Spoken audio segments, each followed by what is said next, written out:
शुरू अल्लाह का नाम लेकर जो बड़ा मेहरबान निहायत रहम वाला है। जो चीजें आसमानों में हैं और जो चीजें जमीन में हैं सब अल्लाह की तस्बीह करती हैं और वो गालिब है, हिकमत वाला है। वही तो है जिसने कुफ्फार अहले किताब को पहली लश्करकशी पर ही उनके घरों से निकाल दिया। मुसलमानों, तुम्हारे ख्याल में भी न था कि वो निकल जाएंगे, और वो लोग ये समझे हुए थे कि उनके कले उनको अल्लाह के अजाब से बचा लेंगे, मगर अल्लाह ने उनको वहां से आ लिया जहां से उनको गुमान भी न था, और उसने उनके दिलों में दहशत डाल दी कि अपने घरों को खुद अपने हाथों और मोमिनों के हाथों से उजाड़ने लगे। तो ऐ बसीरत की आंखें रखने वालों, इबरत हासिल करो। और अगर अल्लाह ने इनके बारे में जलावतन करना न लिख रखा होता तो इनको दुनिया में भी अजाब दे देता, और आखिरत में तो इनके लिए आग का अजाब तैयार है ही। ये इसलिए कि इन्होंने अल्लाह और उसके रसूल सल्लल्लाहु अलैहि वसल्लम की मुखालफत की, और जो शख्स अल्लाह की मुखालफत करे तो अल्लाह उसे सख्त अजाब देने वाला है।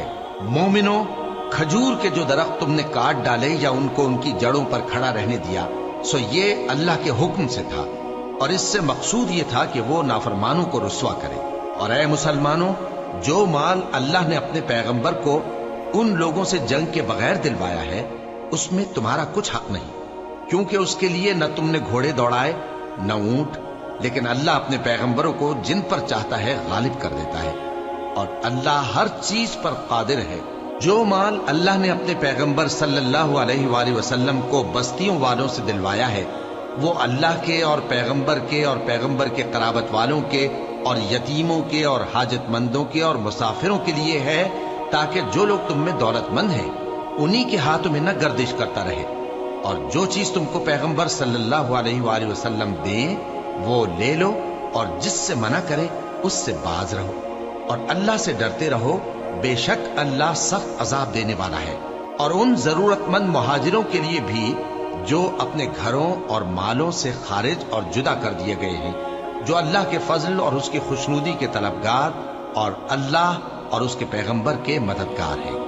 यही लोग सच्चे हैं। और उन लोगों के लिए भी जो मुहाजिरीन से पहले इस घर यानी मदीने में मुकीम हैं और ईमान में मजबूत हैं, और जो लोग हिजरत करके उनके पास आते हैं वो उनसे मोहब्बत करते हैं, और जो कुछ उनको मिला उससे अपने दिल में कुछ ख्वाहिश और खलिश नहीं पाते, और उनको अपनी जानों पर मुकद्दम रखते हैं, खा वो खुद भी फाके से हों।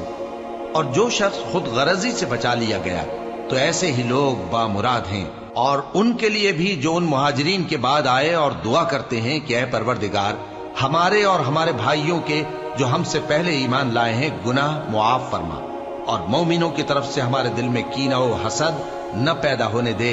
ऐ हमारे परवरदिगार, तू बड़ा शफकत करने वाला है, मेहरबान है। क्या तुमने उन मुनाफिकों को नहीं देखा जो अपने काफिर भाइयों से जो अहले किताब हैं कहा करते हैं कि अगर तुम जलावतन किए गए तो हम भी तुम्हारे साथ निकल चलेंगे और तुम्हारे बारे में कभी किसी का कहा न मानेंगे, और अगर तुमसे जंग हुई तो तुम्हारी ही मदद करेंगे, मगर अल्लाह जाहिर किए देता है कि ये झूठे हैं। अगर वो निकाले गए तो ये उनके साथ नहीं निकलेंगे, और अगर उनसे जंग हुई तो ये उनकी मदद नहीं करेंगे, और अगर मदद करेंगे भी तो पीठ फेर कर भाग जाएंगे, फिर इनको कहीं से भी मदद न मिलेगी। मुसलमानों, तुम्हारी हैबत इन लोगों के दिलों में अल्लाह से भी बढ़कर है।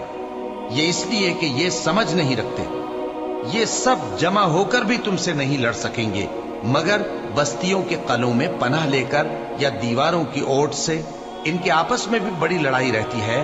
तुम ख्याल करते हो कि ये इकट्ठे हैं, हालांकि इनके दिल फटे हुए हैं। ये इसलिए कि ये बेअक्ल लोग हैं।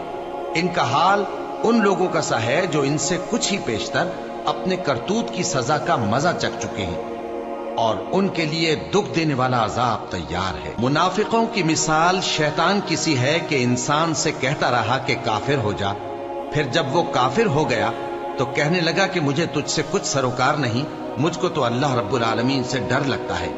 तो दोनों का अंजाम ये हुआ कि दोनों दोज़ख में जाएंगे, हमेशा उसमें रहेंगे, और बेइंसाफों की यही सजा है। ऐ ईमान वालो, अल्लाह से डरते रहो, और हर शख्स को देखना चाहिए कि उसने कल यानी आखिरत के लिए क्या सामान भेजा है। और हम फिर कहते हैं कि अल्लाह से डरते रहो بے شک اللہ تمہارے سب اعمال سے خبردار ہے۔ اور ان لوگوں جیسے نہ ہو جانا جنہوں نے اللہ کو بھلا دیا تو اللہ نے انہیں ایسا کر دیا کہ وہ خود اپنے آپ کو بھول گئے۔ یہی لوگ ہیں نافرمان۔ اہل دوزخ اور اہل بہشت برابر نہیں، اہل بہشت ہی کامیابی حاصل کرنے والے ہیں۔ اگر ہم یہ قرآن کسی پہاڑ پر نازل کرتے تو تم اس کو دیکھتے کہ اللہ کے خوف سے دبا اور پھٹا جاتا ہے۔ اور یہ مثالیں ہم لوگوں کے لیے بیان کرتے ہیں تاکہ وہ غور کریں۔ وہی اللہ ہے جس کے سوا کوئی معبود نہیں، پوشیدہ اور ظاہر کا جاننے والا، وہ بڑا مہربان ہے، نہایت رحم والا ہے۔ وہی اللہ ہے جس کے سوا کوئی عبادت کے لائق نہیں، بادشاہ حقیقی، ہر عیب سے پاک، سلامتی دینے والا، امن دینے والا، نگہبان، غالب، زبردست، بڑائی والا۔ اللہ مشرکوں کے شرک سے پاک ہے۔ وہی اللہ تمام مخلوقات کا خالق، ایجاد و اختراع کرنے والا، صورتیں بنانے والا، اس کے سب اچھے سے اچھے نام ہیں۔ جتنی چیزیں آسمانوں اور زمین میں ہیں سب اس کی تسبیح کرتی رہتی ہیں، اور وہ غالب ہے، حکمت والا ہے۔